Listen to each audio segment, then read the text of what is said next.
Praise the Lord. நம்முடைய பிதாவாகிய தேவனாலும் கர்த்தராகிய இயேசு கிறிஸ்துவினால் உங்களுக்கு கிருபையும் சமாதானம் பெருகுவதாக. நாளிலும் கூட நமக்கு ஜீவனை தந்ததும் அல்லாமல் தயவு பாராட்டினார்ல அவரை துதிக்கலாமா?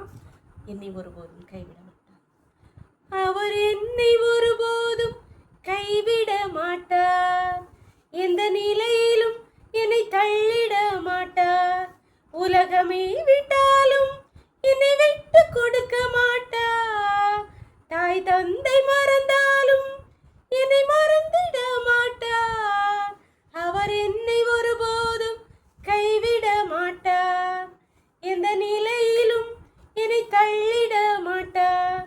தாய் தந்தை மறந்தாலும் என்னை மறந்திட மாட்டார்.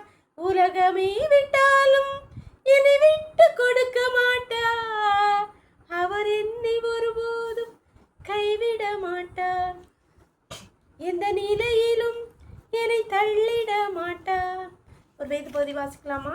ஏசாயா 55வது அதிகாரம் வசனங்கள் 6-7. கர்த்தரை கண்டடையத்தக்க சமயத்தில் அவரை தேடுங்கள். அவர் சமீபமாயிருக்கையில் அவரை நோக்கி கூப்பிடுங்கள். துன்மார்க்கன் தன் வழியையும் அக்கிரமக்காரன் தன் நினைவுகளை விட்டு கர்த்தரிடத்தில் திரும்ப கடவன். அவர் அவன் மேல் மனதுருகுவார். நம்முடைய தேவனிடத்திற்கு திரும்ப கடவன். அவர் மன்னிக்கிறதற்கு தயை பெறுகிறார். இங்கே கர்த்தராகிய ஆண்டவர் ஏசாயா தீர்க்கதரிசியை கொண்டு சொல்லுகிறார், கர்த்தரை கண்டடையத்தக்க சமயத்தில் அவரை தேடுங்கள். அவர் சமீபமாயிருக்கையில் அவரை நோக்கி கூப்பிடுங்கள்.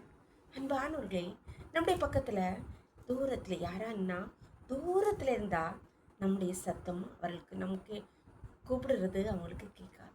ஆனால் பக்கத்தில் இருந்தால் மெதுவாக கூப்பிட்டாலே போதும், அவங்க என்னன்னு கேட்பாங்க. அதே போலதான் கர்த்தர் சொல்லுகிறார், நான் உங்களுக்கு சமீபமாக இருக்கையில் என்னை நோக்கி கூப்பிடுங்கள். எப்பொழுது அவர் நமக்கு சமீபமாகிறார்?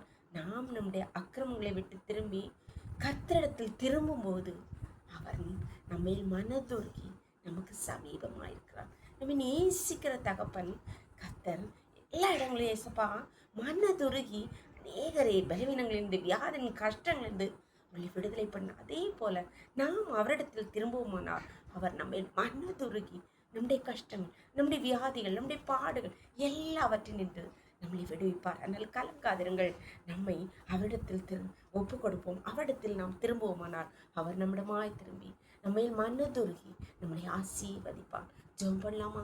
எங்களை நேசிக்கிறீங்களா அன்பின் தகப்பனே? தர்மியான நாளுக்கா கூட நன்றியப்பா.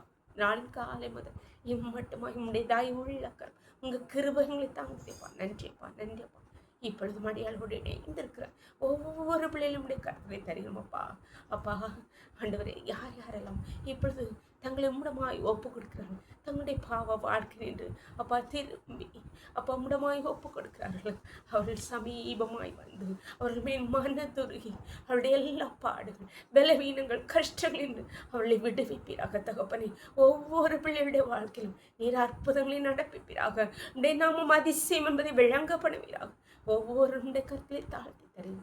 இந்த ரோட்களை மூடி மறைச்சுக்கோங்கப்பா. சகல துதியும் கனமும் வல்லமையும் பலனும் ஞானமும் தேவாதி தேவன் ஒருவருக்கே செலுத்தும். இயேசுவின் மூல ஜெபங்கள் நல்ல தந்தையே, ஆமென். God bless you. கர்த்தர் உங்களை ஆசீர்வதிப்பாராக. ஆமென்.